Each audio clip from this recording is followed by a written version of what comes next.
갈라디아서 1장 8절로 12절까지 보시겠습니다. 조금 줄여서 읽겠습니다. 8절입니다.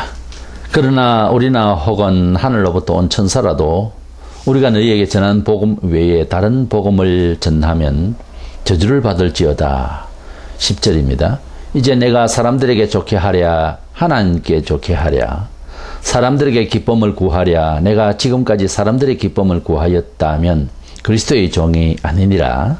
12절입니다. 이는 내가 사람에게서 받은 것도 아니요 배운 것도 아니요 오직 예수 그리스도의 계시로 말미암은 것이라.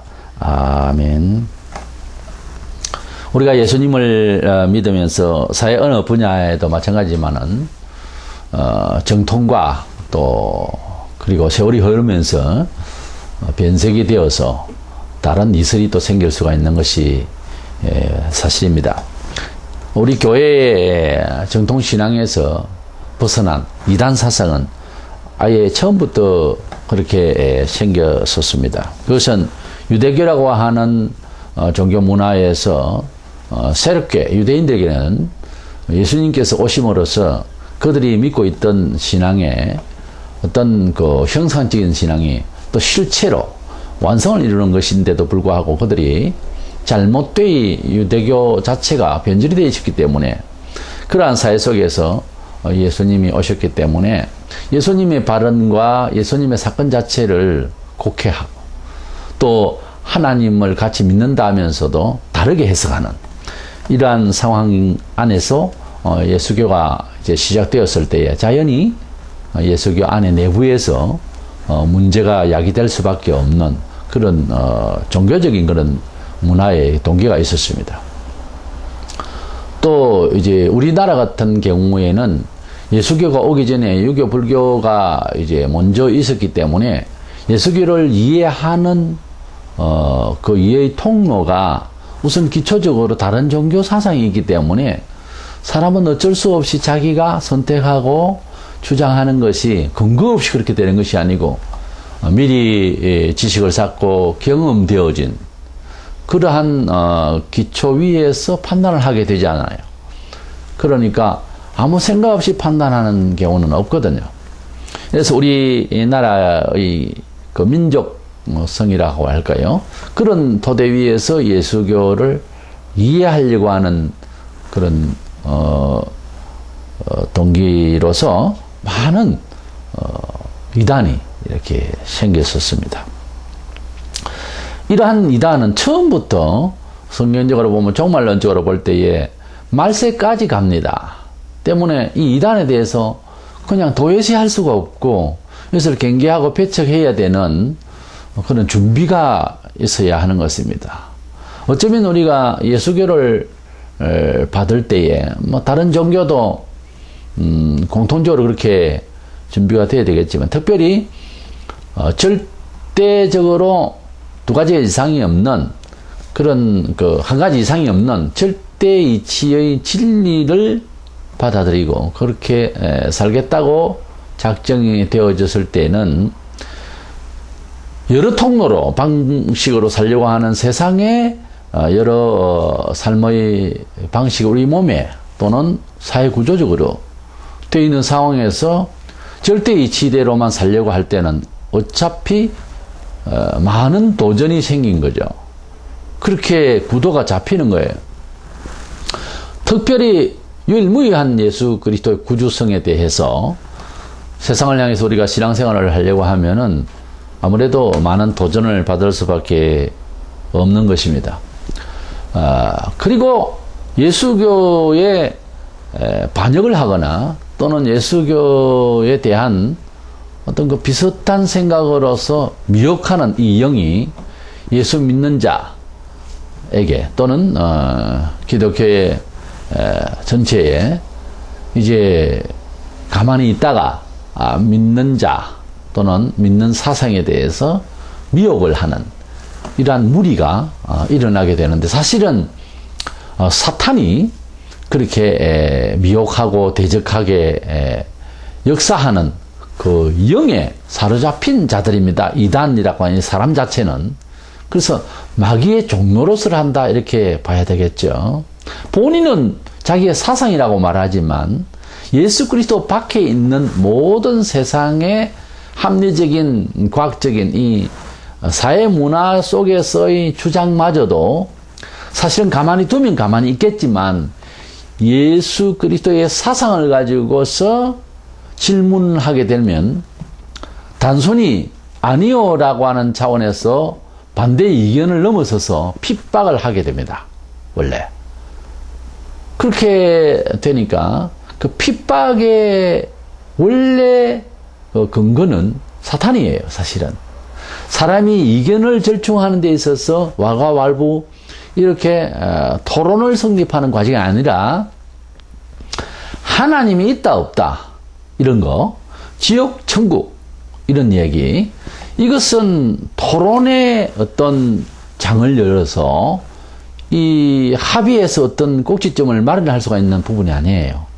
그래서 선택할 것이냐 말 것이냐, 있다고 가정할 것이냐 없다고 할 것이냐 하는 이런 차원이기 때문에 어떤 면에서는 때로는 그 주제가 목숨을 걸고 이다 아니다를 결정해야 될 상황이 벌어지게 되는 거죠. 그러니까 그런 경우는 우리 일상의 세상에서 좀 더 발전지향적인 입장에서 토론이 되어지는 이런 차원이 아니에요. 이것은 보수할 것이냐 파괴할 것이냐 이렇게 생명을 놓고 심지어 이 일에 대해서 결단을 내야 되는 이런 절대절명의 상황이 벌어질 수가 있는 거예요, 사실은.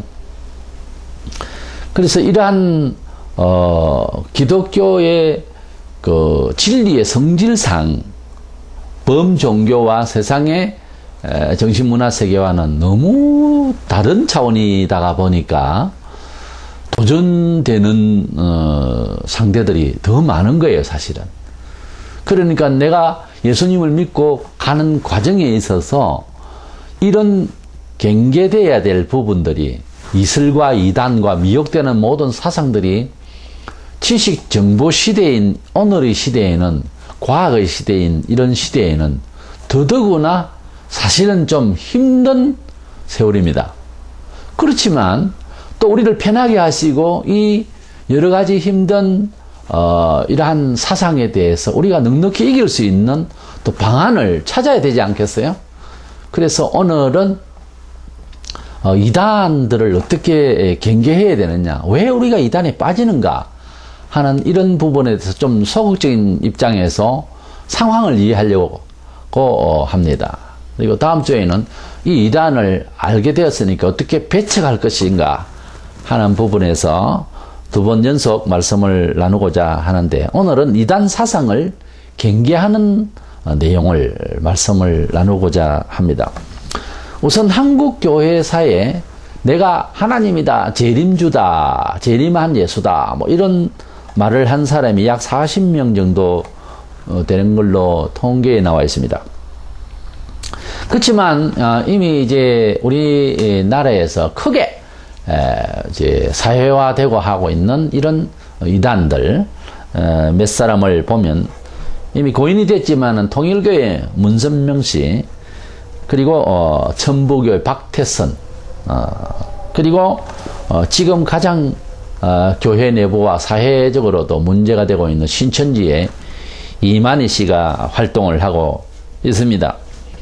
한국 교회 역사에 이단이 많이 생긴 이유가 뭘까?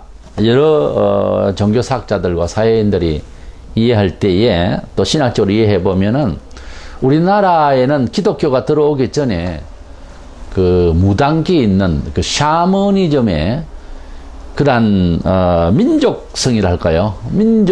민간 신앙성이 있어서 그 민간 신앙의 정서에 기독교를 받아들이면서 오해를 한 거예요. 그러니까 컴퓨터를 치면은 그에 적합하지 않는 상황에서 이 오작동이 일어난 거예요. 그 제품 자체가, 소프트웨어가. 그래서 우리나라에 기독교가 들어와서 그동안 100여 년 동안 기독교의 그 활동 상황을 보면은 정통적인 그런 성경적인 신앙의 표현이냐 아니면 한국식의 뭐 기독교라고 할까요? 그러한 토착화적인 그런 한국적 기독교 신앙을 나타내 보이는가 하는 이러한 평가를 해보면은 여러 측면에서 볼 때에 좀 더 한국인의 정서에 맞는 기독교로 이렇게 표현한 부분이 많다는 거죠. 그 중에서 주 요인이 샤머니즘 사상이 기초한 그런 가운데서 예수교가 선전이 됐다 또는 그런 식으로 감동을 받았다라고 볼 수가 있을 것입니다. 이래서 민간 신앙의 이 미신적인 신앙 사상이랄까요? 종교성이 기독교를 오해시키는, 스스로도 오해하고 또 그렇게 선전하게 되는 이런 상황이 많이 있었다고 볼 수가 있습니다. 그렇게밖에 볼 수밖에 없는 것은 그런 성격 때문에 이단이 너무 많이 생긴 거예요, 사실은.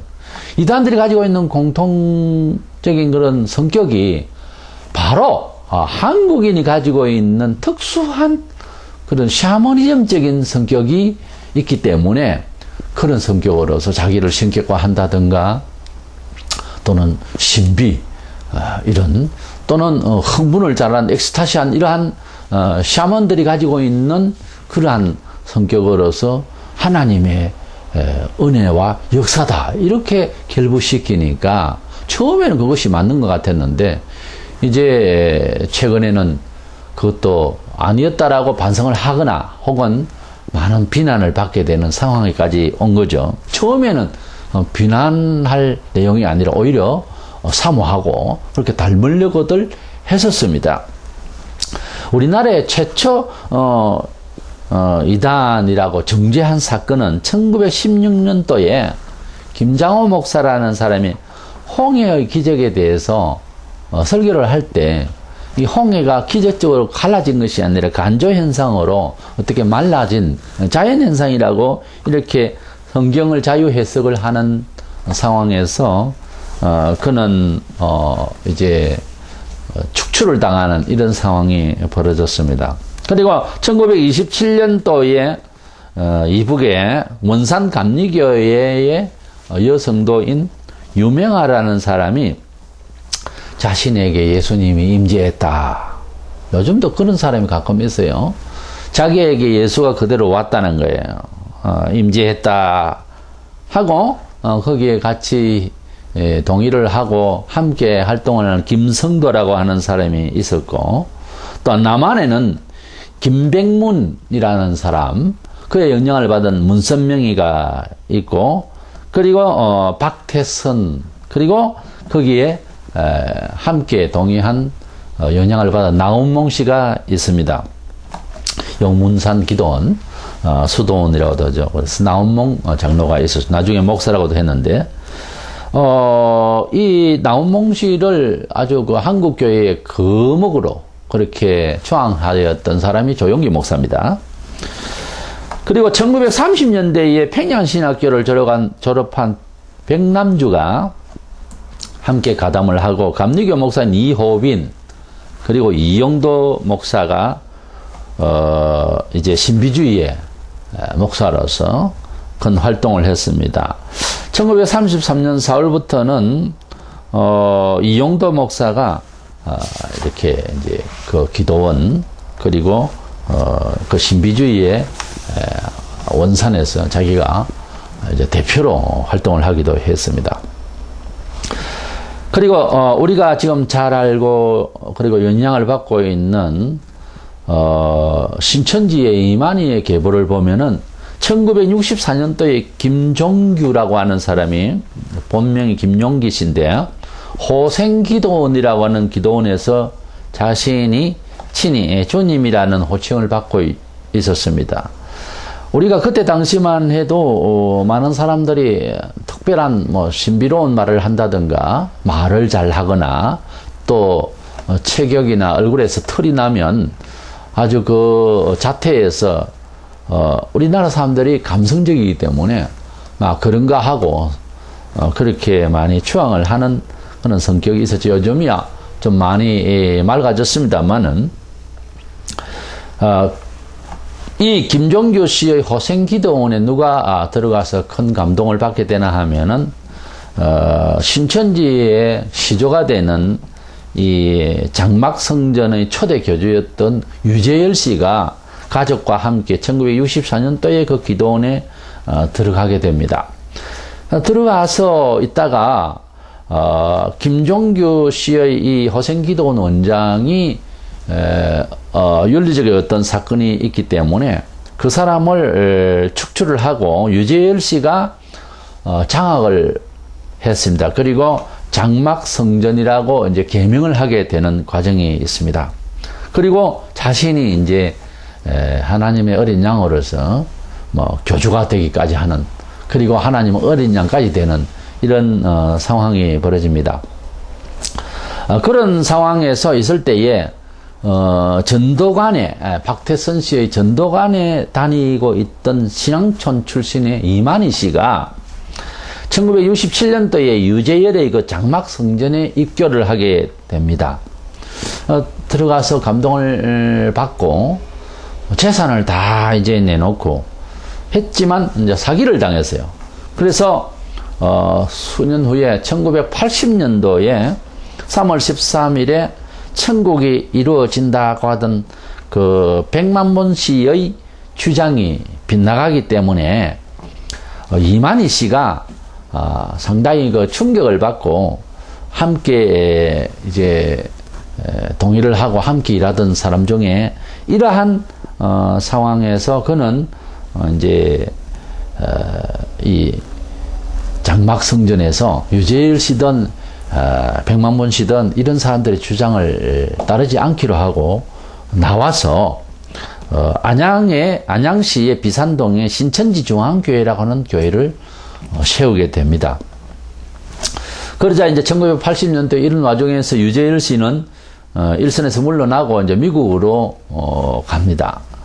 가게 되고 그 장막 성전에서 있던 사람 7명 중에 이제 먼저 이만희 씨는 나가서 그렇게 새롭게 만들고 또 74년도부터 이미 준비되었던 이제 세빛 등대 중앙교회를 유지하고 있었던 김풍일 씨가 또 자신이 성령이다 그러면서 이 장막성전에서 일을 함께 했던 60년대 일을 함께 했던 이 사람도 10년 후에 벌써 이제 차리고 있었습니다. 이 장막성전의 80년대에 그때에 있던 사람들 7명이 다 나와서 교회를 각각 새로 세우고 거기에 있는 신도들이 이제 일부 다 가게 되는 거죠. 그런 중에서 이만희 씨가 가장 많이 이제 포섭을 한 걸로 알고 있습니다. 이래서 누가 유재열 씨의 후속으로서 그 장막성전의 전통을 이어왔는지에 대해서는 주장을 할 수가 없는 것이, 여러 사람이 이렇게 다 같이 장막성전의 그 성격을 띤 그러한 집회를 하고 그런 교단으로 나갔기 때문에, 그러나 우리가 지금 현재 크게 이제 이슈되고 있고 많이 신도수가 많아진 이만희 씨가 유재열 씨의 그 장막성전의 그 뒤를 이은 사람이다, 이렇게 볼 수가 있을 것입니다. 그 뒤에 이제 천국복음전도회라는 구인혜 씨가 있었고, 그 사람 죽고 난 뒤에 그 재림주라고 하는 구인혜 씨의 그 제자라고 하는 최총일 씨라고 하는 사람이 또 재림예수교회 천국복음전도회라고 하는 이런 이름으로 또 이제 활동을 많이 했었는데, 이 사람도 나중에 여러 가지로 이제 구속이 되고 뭐 상황이 아주 악화되어서 이제는 사라졌습니다만은, 그 뒤에 이제 또 신비와 작인을 신격화하는 많은 교주들이 나섰습니다. 영생교회 조희성 씨는 뭐 영생한다 그러다가 결국은 죽고 말았고, 하나님의 교회의 안상홍 씨도 본원이 하나님이라 그러고 이제 그런 교회다 하다가 죽고 그의 두 번째 되는 아내인 장길자 여사가 안상홍 씨는 하나님 아버지로 이렇게 선전이 되었기 때문에 그의 처는 하나님 어머니로 그렇게 지금 이제 말하게 되고 하나님의 교회라는 이름은 계속되고 있습니다. 지금 전국에 많이 하나님의 교회라고 하는 교회를 볼 수가 있을 것입니다.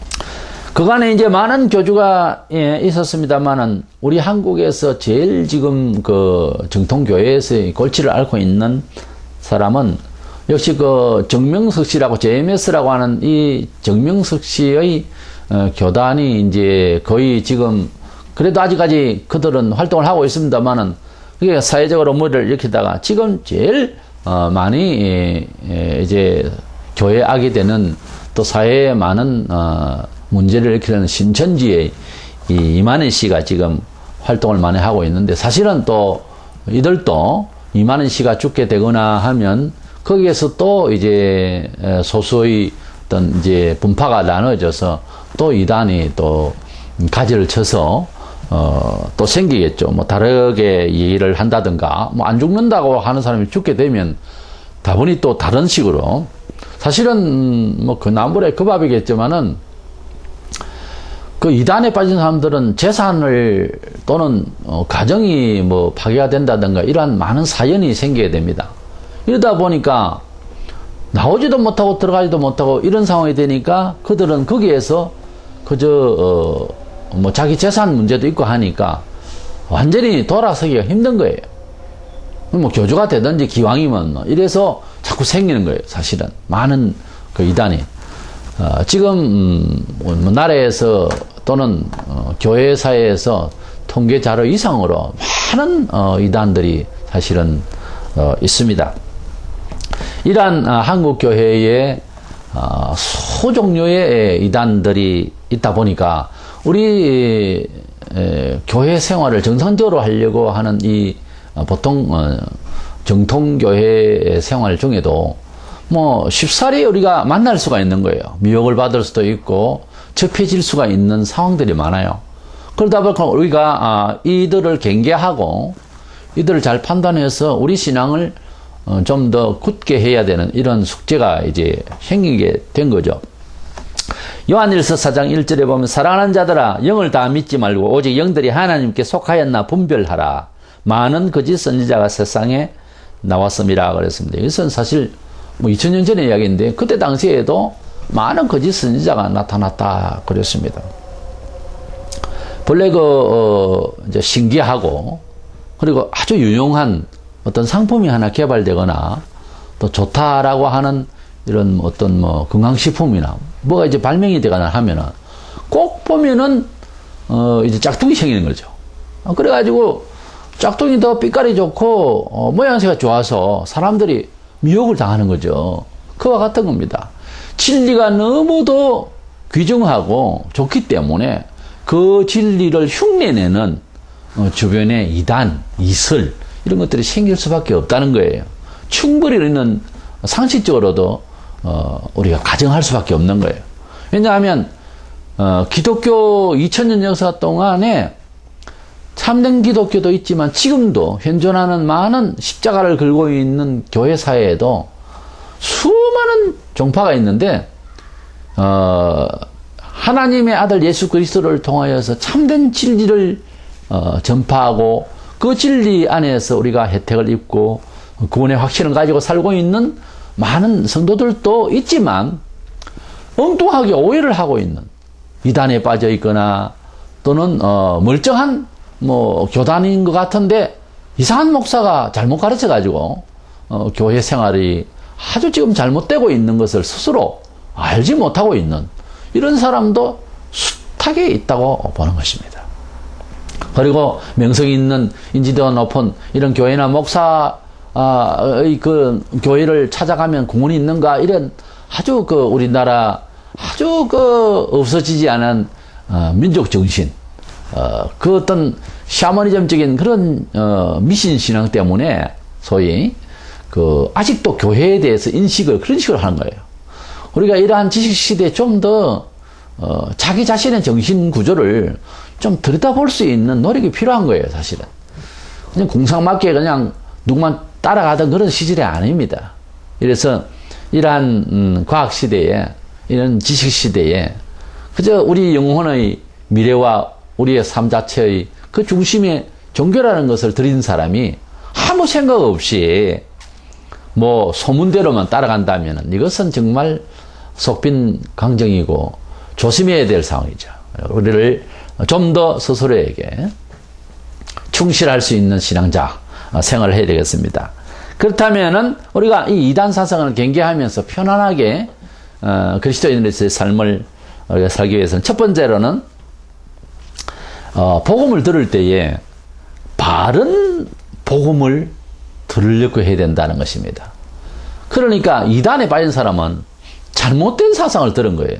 우리 사람이 무엇을 보고 듣느냐에 따라서 우리 뇌 구조가 그렇게 습득하고 그 다음 행동을 반응을 일으키는 것 아니겠습니까? 특별히 종교에 대한 도리는 일반 상식이 아니기 때문에 그대로 수용하기가 쉬운 거예요, 사실은. 보통 사람이라면은 일단 종교의 문턱을 들어서면은 그냥 듣겠다는 거예요. 흡수력이 상당히 강해져 있습니다. 왜냐하면 자신의 모든 주관이 깨어지고 이 세상에 뭐 한도 생겼고 심지어 뭐 그런 상황에서 뭐 관심 없다는 사람은 종교를 선택하지 않죠. 뭔가가 자기가 깨어진 상태에서 그래서 몸이 얼그러진 상태, 정신적으로 얼그러진 상태에서 종교의 문턱을 들었으면은 일단 다 수용을 하겠다는 이런 자세가 되어 있기 때문에 굉장히 여기에서 이제 문제가 생기는 겁니다. 그러니까 어떤 면에서는 종교를 선택하려고 할 때는 친구라든지 뭐 그가 종교인이 아니라도 어떤 멘토가 되어서 좀 이성적으로 판단을 하고 시작을 해야 될 거예요. 근데 이미 사실 우리가 교회에 들어왔을 때에는 초신자 교육을 참 잘해야 된다고 생각을 합니다. 왜 교회에 왔느냐? 그래서 교회에 와서는 이러한 생활이 필요한데 감당할 수 있겠는가? 그리고 이러한 차원에서 이제 점차적으로 우리 기독교 생활을 정착해야 될 것이다. 그리고 우리에게 유익한 것이 무엇이며 도전에 대한 우리의 힘찬 우리의 신앙생활의 흐름은 어떻게 가야 될 것인가 하는 부분에 대해서 압축해서 빨리 가르쳐야 되는 거예요. 그렇지 않으면 본인이 가지고 있는 스스로 가지고 있는 종교성으로 오해를 한 거예요. 강단에서는 이제 가르치기를 동쪽으로 가라 이렇게 하는데 본인은 서쪽으로 들릴 수가 있단 말이에요. 그러니까 초신자일수록 상당히 나름대로는 어떤 종교라고 선택되어서 왔기 때문에 아주 흡수력이 강한 거예요. 그러니까 잘 가르쳐야 한다는 거죠. 그래서 우리가 경험은 끝으로 보면 우리 기독교에도 많은 이제 총회가 있고 교단이 소위 있습니다. 그래서 예를 들어서 장로교라든지 감리교, 성결교, 순복음 이런 많은 교단이 있는데 어느 교단을 다녔느냐 하는 것은 쭉하니 수개월 또는 수년 동안 다니면은 본인의 인격이 아니라 그 종교 상식이 뇌리에 고착이 됩니다. 그러니까 가령 장로교 고신청에 나왔으면은 그런 이념을 이제 채우는 거예요. 그죠? 그리고 은사를 많이 따라서 신앙생활을 이해하려고 하는 이런 순복음이라든지 이런 쪽에 가면 또 그런 상식으로서 자기 신앙생활을 만들어 나가는 거예요. 그러니까 수년 동안 이렇게 쌓아와서 교단이 다른 사람에게 만나보면 영 다른 식으로 말을 할 수가 없어요. 같은 예술을 이야기해도 영 다르게 믿음의 행위를 또는 주관을 달리 말하게 되는 거죠. 그만큼 종교 상식이라고 하는 것은 알고 보면 우리가 이미 그렇게 젖어 있는 겁니다, 사실은. 그러니까 이렇게 되어 있는 기왕이 그러니까 좀 더 이런 통로로서라도 잘 믿어야 되지 않겠어요?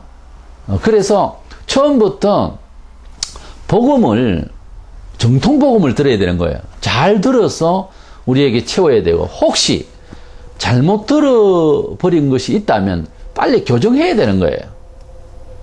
그 억지를 부리면 안 됩니다. 내 의지 이상으로 경험되어진 거라도 또 뿌리치 뽑아내야 되는 거예요. 아닌 것은 아니라고. 과감하게 용기를 다해서 뿌리채 뽑아내고 새롭게 세워야 되는 거예요. 우리 텃밭에 이제 깨라고 깻잎을 따먹기 위해서 참깨를 심었다고 하는 것이 뭐 다른 깨 비슷한 나무를 심었다고 칩시다. 그러면 혹시 이렇게 뭐 자라고 모양은 똑같지만 먹을 수 없는 잎이고 한다면 아주 악성 그런 것은 보면 뭐 병균이나 식물이나 간에 뿌리가 또 아주 강해요. 잘 안 죽고. 그렇지만 그것을 아까워하지 말고 뿌리채 빨리 뽑을수록 좋죠. 나중에 뽑으려면 상당히 뿌리가 깊이 들어있어요. 어쨌든 발견했으면 이러나 늦으나 뿌리채 뽑아서 주변의 흙까지 다 버려야 하는 것이 살길입니다, 사실은. 그게 그렇게 크게 내 자신의 전체에서는 위험하지 않아요. 뽑아내야 됩니다. 그리고 새로운 식물을, 바른 식물을 심어야 되겠죠. 그와 같이 우리가 바른 복음을 들어야 되고, 바르지 않는 복음에 혹시 뿌리를 내렸으면 뽑아내야 됩니다. 어떤 식으로든 그것을 토해내고 그런 상식을 비켜서야 되고 우리가 버려야 되는 것입니다. 이단에게 빠지는 경우에 사람들은 대개의 경우 잘 모르고 그랬다는 거예요. 판단도 하지 아니하고. 그래서 잘못 들은 거예요. 무턱대고 의존을 하려다가 그런 낭패를 당했다는 겁니다. 본문 8절에 그러나 우리나 혹은 하늘로부터 온 천사라도 우리가 너희에게 전한 복음 외에 다른 복음을 전하면 저주를 받을지어다. 뭐 9절에도 그렇게 저주를 받는다고 했습니다. 우리가 이단에게 잘못 빠지면 뭐 다른 타 종교도 그렇습니다만 잘못된 종교 혹은 이단에게 빠진 사람들은 가정에까지 문제가 생겨요. 경제와 가정까지 파탄이 오는 이런 경우를 발생합니다. 그것이 저주가 아니고 뭐겠어요? 이단에게 빠진다고 하는 것은 거짓 진리, 그것도 진리를 도전하는, 하나님을 도전해가지고서 잘 되겠습니까? 계란으로 바위치기. 그래서 내가 하나님을 들이받고 하나님 불만하고 할수록 더 화를 받죠. 그것은 당연한 지사인 거예요. 그래서 그 자체가 저주인 거예요. 영원히 사람이 잘못되게 이렇게 되어버리면은 사실상 일상의 문화생활까지도 문제가 일어나게 되는 겁니다. 그렇잖아요. 우리 사람 마음먹기라고. 우리 영혼 자체가 하나님의 진리로 가득 채워지면 가만히 두고도 복되는 거예요, 사실은. 주야로 묵상하는 자체로도 복이 돼요. 그런데 하나님의 말씀을 도전하는 사상이 들어왔고 내 영혼을 그런 식으로 만들어놔 버리면은 어쩔 수 없이 사람이 망가지게 되는 거예요. 얼마나 이것은 비참한지 모릅니다. 11절 12절에는 우리 복음의 출처가 사람의 뜻이 아니요 하나님으로부터 왔다고 하는 사실을 강조하고 있습니다. 로마서 10장 14절에 보면은 듣지도 못한 일을 어찌 믿으리요 그랬는데 우리는 어떤 정보를 듣고 그에 대한 대책을 세웁니다. 듣지 못한 일을 그러니까 무엇을 들어서 믿든지 어떠든지 하거든요. 그러니까 하나님의 말씀을 일단 듣긴 들어야 되는데 어떤 목사에 어떤 교단에 어떤 말씀을 들었느냐는 것은 너무 중요한 거예요.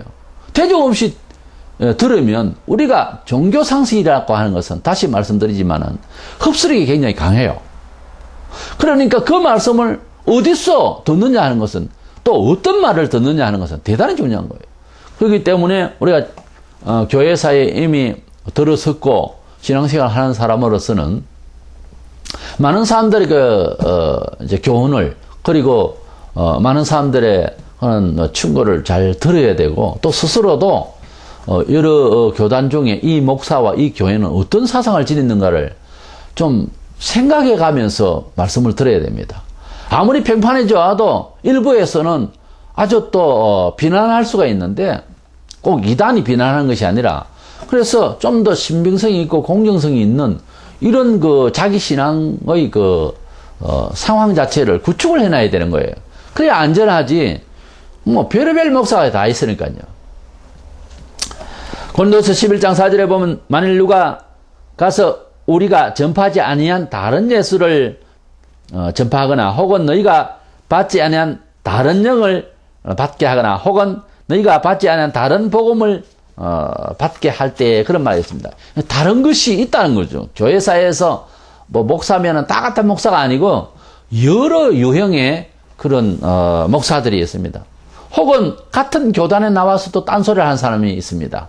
교단 총회적으로 그런 이단과 이설적인 이야기를 하면은 제재를 시키거나 또는 축출을 시키는 경우가 발생하기도 하는데, 어쨌든 같은 교단 안에서도 다른 소리를 할 정도니까 뭐 여러 총회가 있고 교단이 있으니까 뭐 예수교 같은 예수교라 하지만 여러 형태의 말들을 이제 할 수가 있다는 거죠. 그러니까 하나님의 참된 복음을 바로 들으려고 해야지, 귀를 이상한 소리를, 신비적인 것, 무슨 이런 특수한 것, 이런 것 좋아하다가 이제 문제가 생기는 거예요, 사실은. 그래서 하나님을 믿는다고 하는 이런 접지선에 어떤 상황이 되어 있냐면은, 하나님을 믿겠다고 이제 출발한 사람의 심정도 일반 사람의 마음하고 다르거든요. 종교를 선택하겠다고 할 때는 이미 어떤 면에서는 영혼이 상당히 불안과 얼그러진 상태에 사실은 있어요. 그것이 나쁘다는 것이 아니라, 그래야 사실은 또 어떤 희망이 있는 좌절이라고 할까요? 역설적으로 표현해서 그러한 새롭게 거듭나기 위한 어떤 전조적인 자아가 부서지고 하는 것이 필요해요, 사실은. 그런 상황이기 때문에 받아들이려고 하는 메시지는 세상에서 들을 수 있는 그러한 평범한 말씀이 아니고 엄청난 볼륨에 엄청나게 이슈가 강한 그런 메시지이기 때문에 받아들이려고 하는 사람도 상황 자체가 일반적으로 살아가는 의식도 아닌데다가 종교의 어떤 철학의 그 깊이와 무게가 너무 강하기 때문에 그냥 흡수하게 된다 말이에요. 그러니까 이런 상황에서 초신자 혹은 신앙생활을 해나가는 과정에 있는 기성신자라도 하나님의 말씀이 과연 그러한가 하고 의심을 한다기보다는 좀 더 이걸 구체적으로 자기 신앙을 만들어갈 필요가 있다는, 연구가 필요하다는 거죠. 그러니까 바른 복음을 들으라 하는 말에는 사실은 상당한 여러 가지의 이야기가 필요한데, 하나님의 말씀을 들어도 친히 자신도 읽어야 되는 거예요. 아무리 바쁜 세상이지만 읽고 성경 신구약 전체를 사실은 알아야 됩니다. 알고 뭘 믿는 것하고 모르고 믿는 것하고는, 엄격히 말해서 모르고 믿겠다라고 하는 것은 사실은 그것을 정의를 할 때 미신이에요. 모르고 믿는다는 말 자체는 사실은 엄격히 말해서 그것은 미신에 속합니다. 그러나 우리가 교회를 다니고 또는 일반 종교를 취급을 할 때 사실은 그냥 뭐 믿어주는 이런 일이 다반사죠. 하지만 낭패를 당하는 경우가 너무 허다하고, 지금은 교회사에 많은 문제가 있으니까 더더구나 우리 자신들이 자기 신앙생활에 자아를 돌보는 이런 노력이 이제 필요한 시대다 하는 점을 알고 하나님의 말씀을 좀 더 정통성 있게 잘 이렇게 받을 수 있는 준비가 되어야 되겠다 하는 것입니다. 물론 이것은 목사의 책임이고 준비가 되어야 되겠지만 본인들도 그것을 노력을 해야 되는 거예요. 읽고 과연 그러한가 하는 것을 좀 더 생각해야 되겠고, 그렇게 많은 주변의 또 믿음의 선배들에게도 상의를 하고 상담을 하고, 뭐 세상에 쓰잘데없는 그런 뭐 대화의 시간보다 그런 신앙 상담의 시간이 상당히 필요합니다. 이래서 우리가 바른 복음을 많이 수용하라, 바른 복음을 또 들으라 하는 말씀이 바로 이단을 경계할 수 있는 첫 번째 요인이 되는 것입니다. 두 번째로는 예수님을 같은 맥락입니다만 믿기는 믿지만 뭐 교회에 와서 신앙생활을 하고 말씀을 듣고 뭐 활동도 하고 집에 가서는 무슨 장사를 하든 무슨 사업을 하든 어떤 생활을 하든 뭐 큰 지장이 없이 살아버리면은 그런 세월이 오래 갈수록 위험해요. 그것이 고착화되면 위험해요.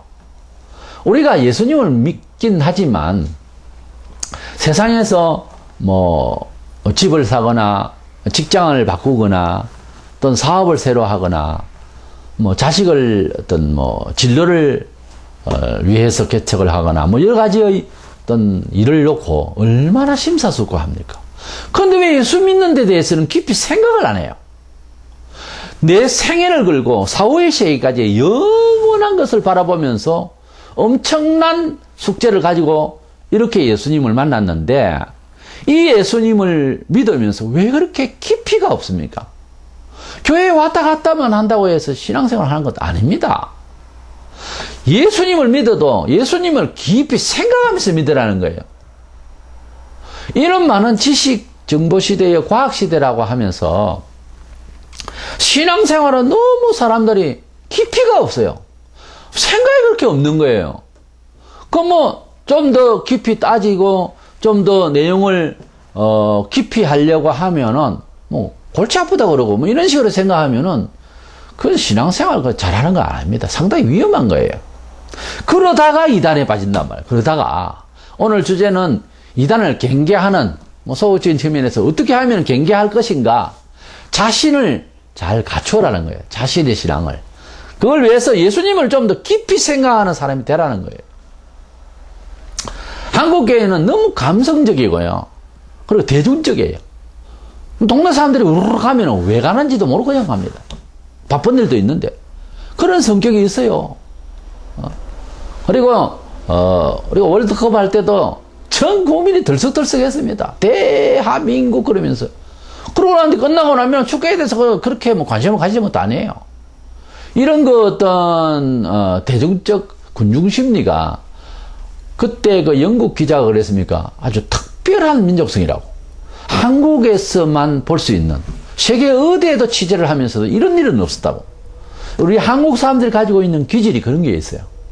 그런 감성적이고 대중이 이제 움직일 때 그 군중 심리가 아주 이제 강력하게 나타나는 이러한 현상이 있는데 이런 걸로 예수를 믿으려고 하면은 이제 안 된다는 거예요. 우리나라 사람들이 보면 뭐 대형 집회 뭐 참석해 요즘은 뭐 잘 때도 안 합니다만은 그래도 집회라든지 인기리에 있는 목사라든지 이러면 뭐 그냥 그게 엎어지는 거예요.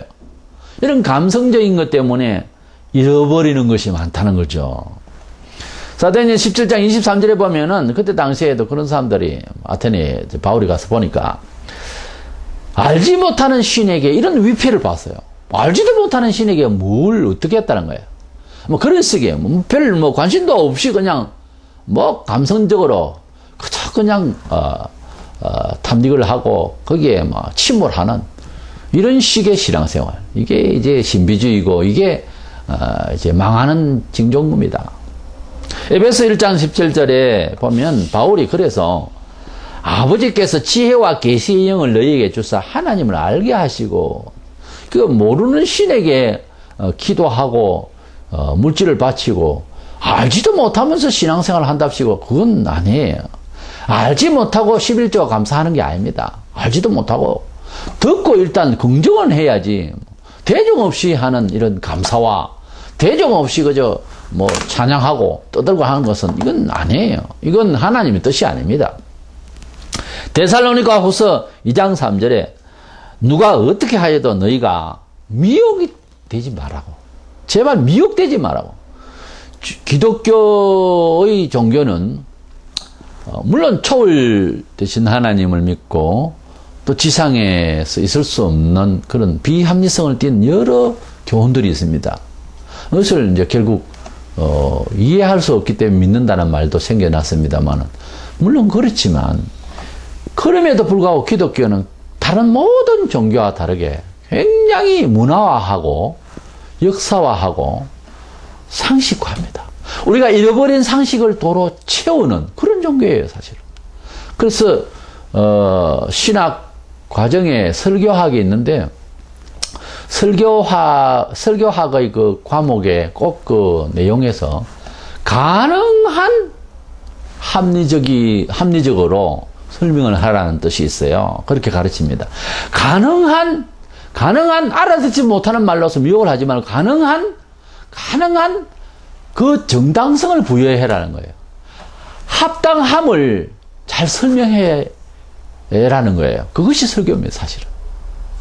그래서 아무리 설명을 하려고 해도 예수님이 부활한 거에 대해서 세상에서 비교할 만한 내용이 없습니다. 그것은 어쩔 수 없지만 그래도 또 노력을 해서 가능한 그 시대 그 지역의 그 사람에게 정당성이 있게 타당성 있는 말을 하라는 거예요. 그것이 기독교고, 기독교는 가장 어떻게 보면 객관적으로 가장 이성적으로 설명이 되어지도록 하고자 하는 것이 애쓰는 것이 사실은 기독교예요. 그래서 기독교의 전년 역사를 보세요. 지식적인 면에 있어서, 심지어 예술적인 면에 있어서까지도, 정치, 경제, 사회, 문화 모든 면에 있어서 얼마나 많은 좋은 영향을 끼쳤습니까? 가장 합리적이고 가장 상식적이고 어떤 면에서는 가장 이 지상에서 누릴 수 있는 과학적인 대까지 설명하려고 하는 것이 사실은 기독교예요. 그러면서도 기독교만큼 신비와 기적과 놀라운 이야기가 또 없습니다. 다른 모든 종교와 철학에도 있을 수 없는 많은 그러한 기적적인 말씀들이 수두룩하죠. 아예 뭐 세상을 아무것도 없는 가운데서 이렇게 만드신 하나님부터 시작했어요. 또 저 세상에는 영원히 살게 될 모든 것이 있는 흡족한 세상이 있다고 하는 이 말은 뭐 세상 초과학으로서도 설명하기엔 너무 힘들지만, 그러나 그 과정 사이에 이 세상을 살아가는 지구촌의 삶 자체에서도 기독교만큼 그렇게 좋은 영향을 끼친 데가 없습니다, 사실은. 그래서 하나님을 믿고 예수님을 믿는다고 할 때에는 대중 없이 그냥 미신적으로 믿는 것이 아니라 좀 더 그 설정이 좀 합리적이고 가능한 믿음 있는 이성이라고 하는데, 이성적으로 체득할 수 있도록 이렇게 돼야 되고, 우리의 신앙, 개인 모든 신앙심이 좀 더 설명이 좀 더 가능해야 되고, 자기 신앙, 자기 은혜, 자기의 기독교인으로서의 입장 정리를 분명하게 해야 된단 말이에요. 그렇게 하려 하면은 비교 종교학적으로 다른 종교, 뭐 우리 가족이나 친구나 주변에서의 불교인들이 또 많이 우리가 볼 수 있고, 또 이단 교인들도 만날 수가 있는데, 이러한 교인과 나와의 어떤 차이점, 그리고 우월한 점, 그런 점들을 정돈을 해야 되는 거예요. 예수님을 믿으면서 그냥 헐레벌레 그러면서 교회 왔다 갔다 한다고 해서 그 신앙생활 아닙니다. 그것은 신앙생활을 제대로 하기 위한 아웃라인이에요, 사실은. 즉 접근하는 방식일 뿐이지, 아직 지금 현재 신앙인이라고는 보기에는 미흡한 겁니다. 진짜 참된 신앙인은 자기 신앙을 넉넉하게 강력하게 시사해야 되는 거예요, 생활 속에서. 말에서나 자기 삶의 현장에서도 확실하게 보여야 되는 거예요. 구별이 돼야 되는 거예요. 그 정도로 담력과 구체적인 사상과 이념을 보여야 되는 거예요, 행동으로. 본문 갈라디아 10절에 보면, 이제 내가 사람들에게 좋게 하랴 하나님께 좋게 하랴, 사람들의 기쁨을 구하랴 내가 지금까지 사람들의 기쁨을 구하였다면 그리스도의 종이 아니니라, 이런 말씀이었습니다. 하나님의 복음을, 참된 복음을 받으면은 이 말은 적선 좀 더 인간적이지 않다는 거예요. 하나님의 말씀은 자기 중심과 자기 사역과 인간적으로 기뻐할 수 있고 흔히 그냥 웃을 수 있는 정도의 말은 아니라는 거죠. 그래서 우리가 복음을 전하는 데 있어서 너무 웃고 즐겁고만 하는 것이 아니라는 말이에요.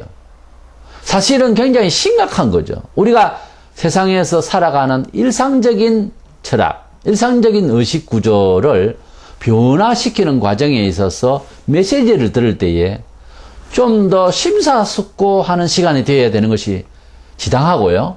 좀 더 섬세하게 자기를 돌아보는 것이 당연한 거예요. 그런 틈새에 뭐 웃고 할 시간이 있어요. 짤막한 설교 시간에. 그렇기 때문에 기독교를 많은 사람들이 뭐 웃음 철학으로, 행복 철학으로 또는 긍정주의 철학으로 막 설명을 하고 그러는데, 성경적으로 보면 전부 다 사악한 소리입니다. 그건 아니에요. 이래서 우리는 사람을 좋게 하고 사람을 기쁘게 하고, 나 회개도 별로 하지 아니하고 나 예수 믿은 지도 오래도 안 되는데 목사의 말이 참 재미있다, 이건 잘못된 거예요. 목사 이게 참 즐겁다, 뭔가 그건 잘못된 거예요. 지금은 좋겠죠. 근데 그 기쁘다, 좋다, 기분 좋다 하는 것은 어떤 면에 있어서는 그대의 마음을 그대 스스로가 기만하고 있는 거예요. 분명히 우울하고 분명히 문제점을 가지고 있고 지금 회개 직전까지 와가지고 내 마음을 터뜨려서 변화받고자 해서 왔는데 갑자기 기분 좋게 만들고 어렵지 않게 만들고 갑자기 그냥 뭐 귀신 같은 내 마음이 천사같이 되어버리는, 뭐 극단적으로 말해서 이게 좋다, 이건 아니잖아요. 이건 뭔가 속이는 건 아니에요? 그렇잖아요. 그러니까 남의 집 것을 도둑질을 해서 그것을 물건을 사서 입고 먹을 때 기분이 상당히 좋다라고 할 수 있을 거예요. 계속 그렇게 하는 사람은 그렇게 살잖아요. 사기꾼들은. 정상입니까? 아닙니까? 마찬가지입니다. 우리가 하나님을 만나러 왔고 하나님의 사람이라고 하는 이름을 가지고 교회 생활을 한다고 할 때 매일매일 변화를 받아야 되고, 우리가 그리스도의 머리에까지 이렇게 자라라고 했는데 우리 주님을 닮아서 살려고 하는 이런 숙제를 가지고 기독교인이 됐다면 경건이 필요하지, 왜 교회에 와가지고 즐거우려고만 합니까? 즐거우려고 하면은 세상에 많습니다. 노래방도 있고 뭐 재미나는 곳이 세상에 찾아보면 많아요. 약간의 얼마나 돈을 들이면 교회에 헌금하는 돈만 가지고도 충분히 즐거울 수 있어요. 교회에 와가지고 내 인간적으로 즐거우려고 하는 건 아니잖아요. 좀 더 속자아와 좀 더 내 영혼의 깊은 내 본질적인 진실한 자아의 변화와 성식을 위해서 하나님의 정말 간섭 안으로 들어가서 축복된 사람이 되려고 왔다는 사람이 귀를 즐겁게 하고 뭐 조직 속에서 교회 안에서 재미있고 이걸 원해서 왔다고 하는 것은 이건 스스로가 자아에게 기만하고 있는 거예요, 사실은. 그 프로그램이 그대를 속인 것이 아니라 그대가 지금 미혹을 받고 있는 거예요, 스스로를. 히브리 3장 1절에 그러므로 거룩한 형제들아 예수를 깊이 생각하라. 좀 더 심각하세요. 예수님과 나와의 인생에 대해서 좀 더 깊이 생각할 수 있어야 되는 거예요. 빌립보서 2장 12절에 항상 복종하고 두렵고 떨림으로 너의 구원을 이루라 그랬습니다. 우리가 일상의 삶에 있어서 얼마나 우리가 우리 자신을 좀 더 심도 있게 돌아봐야 되고, 그렇지 않으니까 많은 지금 이단이 우리 한교에 쫙 깔렸습니다. 온 동네마다 지금 이단교가 있습니다. 뭐 안 쳐다보면 된다, 이걸로 족하지 마시고 언젠가는 내가 미혹을 받을 수 있어요. 또는 내가 전도를 해야 되고 안타까운 영혼을 구원해야 되는데 내 가족이나 친구나 주변 사람들이 지금 당하고 있는 상황에서 좀 더 우리가 뭐 적극적으로 가서 척결하게 찾아내어서 처단하는 이 척결을 하기 위해서 나설 사람이 아니라도 우리가 구원을 시켜야 할 많은 전도를 해야 될 많은 영역의 세계에 침범을 당하고 있으니까 어차피 우리가 전도를 해야 될 사람의 사명감들을 다 가졌잖아요, 기독교인이면. 그러니까 우리가 구축해야 되고 우리가 캐내야 될 그 많은 영혼들이 상처를 받고 있다고 하는 차원에서라도 우리 스스로의 구원이 먼저 정돈이 되고 준비가 되어서, 그래서 이단을 우리가 경계하는, 사회적으로도 밀어낼 수 있는 이런 힘을 가져야 되지 않겠어요? 그래서 시대가 별로 좋지 않은 시대이기 때문에 이런 시대에 또 적응하기 위해서는 그리스도인으로서의 어떤 역할이 있는 거예요. 먼저는 자기에게, 이단에게 미혹되지 아니하고, 우리가 얼마나 살지 모르지만 이단이 더 많아질 겁니다, 말세론적으로 보면. 이것을 경계하면서 귀하고 거룩한 하나님의 참된 복음의 사람으로 쭉하니 유지되고, 또 기왕이면 하나님께서 원하시지만 또 발전되기 위해서는 이단도 경계해야 되는 지식과 우리가 준비되어야 되는 사람이어야 하기 때문에 오늘 우리는 이단 사상을 경계해야 되는 이런 또 어려운 숙제를 한번 생각해 보았습니다. 하나님의 말씀을 잘 듣고 예수님을 좀 더 깊이 생각할 줄 아는 부지런한 깊이가 있는 성도가 되시기를 축원합니다.